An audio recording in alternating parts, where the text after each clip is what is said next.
आजकल के लोग ऐसी ऐसी विचित्र सोच वाले हो गए हैं।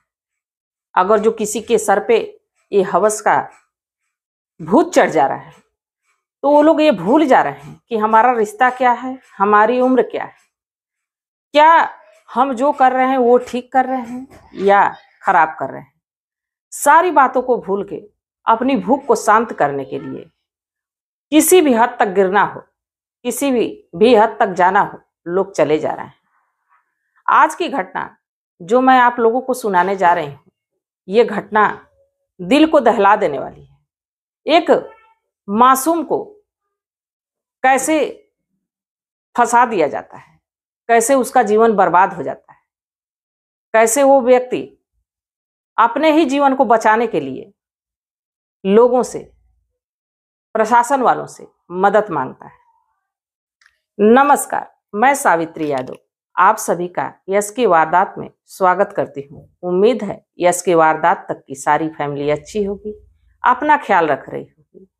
आज जिस घटना से मैं आप लोगों को रूबरू कराने जा रही हूँ, जिस घटना का जिक्र आप लोगों के बीच करने जा रही हूँ, ये घटना बिहार के एक जिले की है। बिहार में एक लड़का रहता है जिसकी उम्र 14 से 15 वर्ष रहती है। उस लड़के का नाम प्रियांशु होता है। प्रियांशु के माता पिता और प्रियांशु, घर में 3 लोगों का परिवार रहता है। प्रियांशु के पिता अक्सर बीमार रहते हैं, वो कोई कामकाज कर नहीं पाते हैं, इसलिए छोटी उम्र में ही प्रियांशु को काम की सोचने की पड़ती है। आखिरकार घर चलाने के लिए इस जमाने में रुपए पैसे की बहुत ज्यादा जरूरत है और प्रियांशु यही सोचता है कि घर पे रह के तो ऐसा हो नहीं सकता है, पिताजी की दवा की, माँ के घर खर्च की, कैसे आखिर काम चलेगा। इसलिए जो प्रियांशु नाम का लड़का रहता है वो निकलता है कमाने के लिए और जाता कहाँ है, चेन्नई जाता है। एक कंपनी में उसकी जॉब लग जाती है, कंपनी में नौकरी करने लगता है। उसी दौरान उसी कंपनी में एक औरत से उसकी मुलाकात होती है। उस औरत की उम्र लगभग 35 वर्ष रहती है। उसका नाम मोहिनी होता है। जो प्रियांशु रहता है वो बहुत कामकाजी लड़का रहता है, कामकाज आगे बढ़ के करता है। तो जो मोहिनी रहती है एक दिन उसको बड़े ध्यान से देखती है, फिर उस लड़के से पूछती है कि तुम्हारा कहाँ घर है, कहाँ से आए हो। तब प्रियांशु बताता है कि मैं बिहार से आया हूँ। वो औरत कहती है कि ऐसा है कि मेरा भी घर बिहार है, ऐसा है कि तुम आज से हमें अपनी चाची समझो, ये समझना कि हमारे ही घर के हो, कोई भी परेशानी हो, कोई भी दिक्कत हो तो हमसे बताना। प्रियांशु छोटी उम्र का लड़का रहता है, उसको कोई अपनापन वहां लगता है, कोई ऐसा लगता है कि अपना है, तो वो भी उस औरत पे बड़ा विश्वास कर लेता है। सोचता है कि कोई हमें अपनापन जता रहा है। वो बड़ा खुश होता है कि इस वीरान शहर में जहाँ कोई अपना नहीं है, वहां पे अगर जो कोई कह रहा है कि हमें अपनी चाची समझो तो बड़ी अच्छी बात है। फिर उसी दिन शाम को जब वो मोहिनी अपने काम से वापस जाने लगती है तो प्रियांशु से कहती है कि ऐसा है, आज हमारे घर चलो, आज हमारे घर ही खाना खाना। उस लड़के को अपने साथ ही लेके जाती है। मोहिनी प्रियांशु को अपने साथ अपने घर लेके जाती है, अपने क्वार्टर पे। वहां पे उसका पति भी काम से वापस आता है, उसके 2 बच्चे रहते हैं। अपने पति से, उसके पति का नाम रामजीत रहता है, रामजीत से मुलाकात कराती है प्रियांशु का। कहती है कि ये हमारे ही जिले का है, ये बिहार का है और हम लोग एक ही कंपनी में काम करते हैं, तो इसलिए मैं आज प्रियांशु को घर लेके आई हूँ कि आज हमारे यहाँ खा के इसके बाद तब जाना, तो इसलिए इसको साथ लिवाते आई हूँ। रामजीत भी बड़ा खुश होता है कि चलो, छोटा लड़का है, जैसे हमारे बच्चे हैं वैसे ये भी है। फिर साथ में सभी खाना बनता है, साथ में सभी खाना खाते हैं। इसके बाद प्रियांशु अपने रूम पे चला जाता है। अब लगभग 1-2 दिन के बाद ऐसे ही चलते रहता है, धीरे धीरे समय बीतते रहता है। एक दिन रामजीत अपने कंपनी से फोन करता है कि आज रात मुझे कंपनी में ज्यादा काम है, इसलिए मैं आ नहीं पाऊंगा। तभी जो मोहिनी रहती है वो कहती है कि अच्छा ठीक है, ऐसा है कि मैं आज रात प्रियांशु को अपने यहाँ ही रोक लेती हूँ, उसको कंपनी से अपने साथ लिवा के जा रही हूँ, अपने घर ही रोक लूंगी, क्योंकि बच्चे भी अकेले हैं, हम भी अकेले हैं, और प्रियांशु को भी रोक लूंगी तो थोड़ा अच्छा लगेगा। रामजीत कहता है कि ठीक है। इसके बाद वो जो मोहिनी नाम की महिला रहती है, वो प्रियांशु को अपने साथ घर लाती है, खाना बनाती है, अपने बच्चों के साथ बैठ के सभी लोग खाना खाते हैं।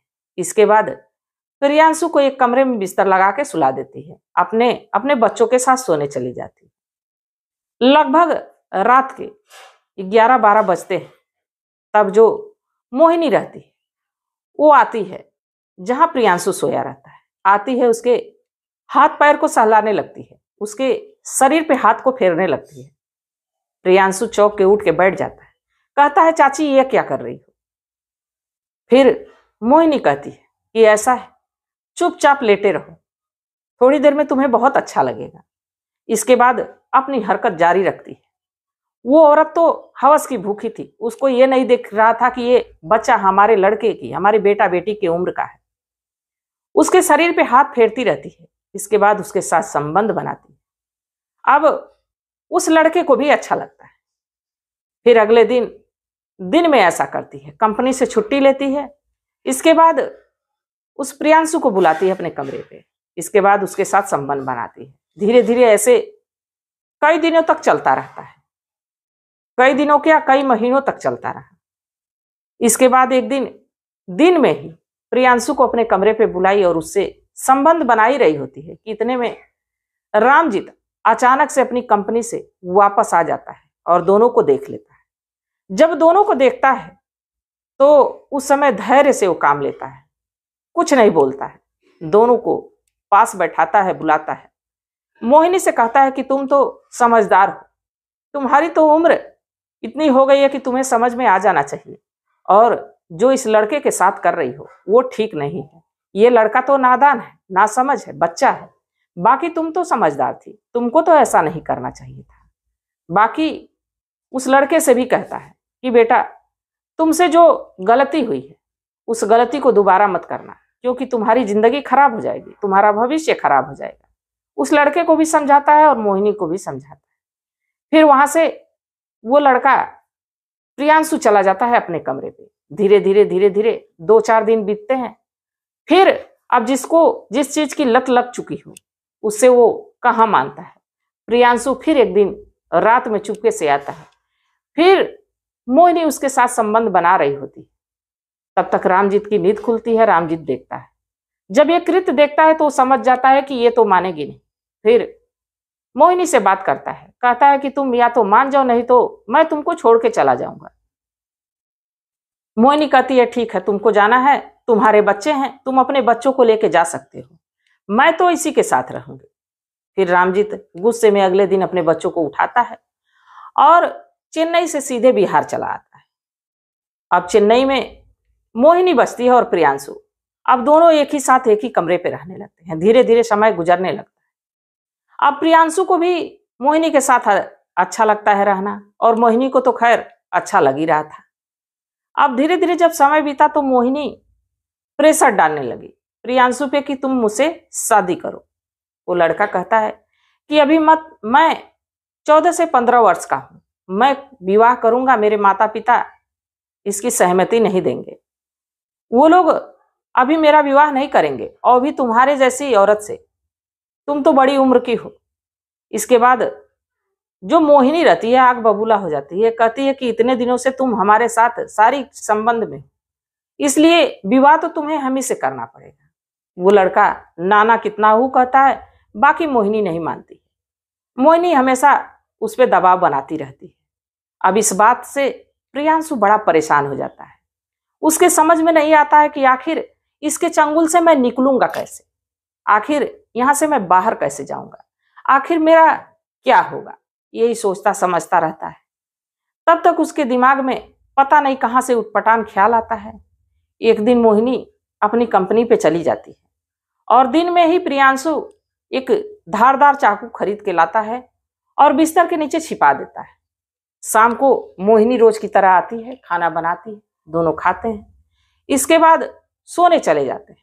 जब सोने जाते हैं तो रोज की तरह मोहिनी फिर से प्रियांशु के साथ संबंध बनाना शुरू करती है। जैसे ही वो अपने काम पे लगती है, वैसे ही प्रियांशु वो धारदार चाकू निकालता है बिस्तर के नीचे से और ताबड़तोड़ मोहिनी पे वार करता है। मोहिनी वहीं अपने प्राण त्याग देती है। अब वो जो लड़का था प्रियांशु, उसके समझ में नहीं आता है कि आखिर अब मैं क्या करूं। वो बाहर निकलता है कमरे से और अपने कमरे पे भाग के चला जाता है। इसके बाद जब सुबह होती है तो दरवाजा खुला हुआ, कुछ आस पड़ोस के लोग जब मोहिनी के कमरे में जाते हैं, देखते हैं दरवाजा खुला है। जब कमरे में जाते हैं तो देखते हैं कि मोहिनी मरी हुई पड़ी है, उसको किसी ने मार डाला है। अब ये बात पुलिस तक पहुंचती है। जब वहां पुलिस आती है, इसके बाद रामजीत को कॉल होता है। फिर रामजीत को बुलाया जाता है क्योंकि उसकी पत्नी थी मोहिनी। रामजीत सारी बात पुलिस को बताता है कि कैसे कैसे मोहिनी के साथ क्या हुआ था, कैसे मोहिनी से वो दूर चला गया। मोहिनी एक लड़के से प्रेम प्रसंग में थी, इसीलिए मैं इसको छोड़ के चला गया था।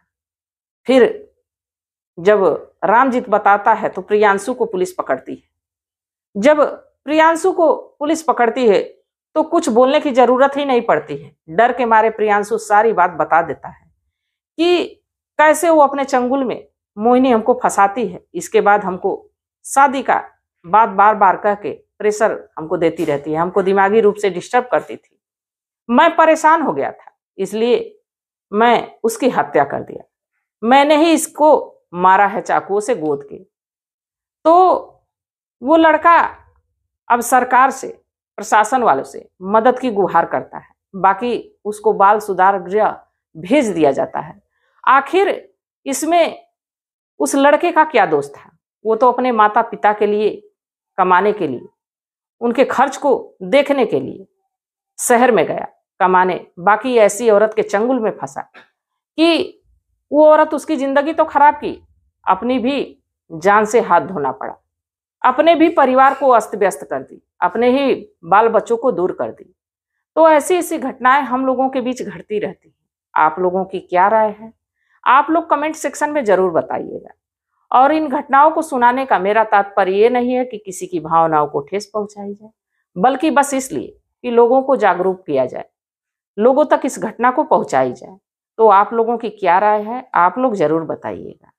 मैं भी उम्मीद करती हूँ कि आप लोग इन घटनाओं को आप लोग शेयर करते रहिए, और शेयर करेंगे तभी ये घटनाएं और लोगों तक पहुंचेगी। तो आप लोगों से यही उम्मीद है, यही अपेक्षा है कि आप लोग इस घटना को ज़्यादा से ज़्यादा शेयर करेंगे।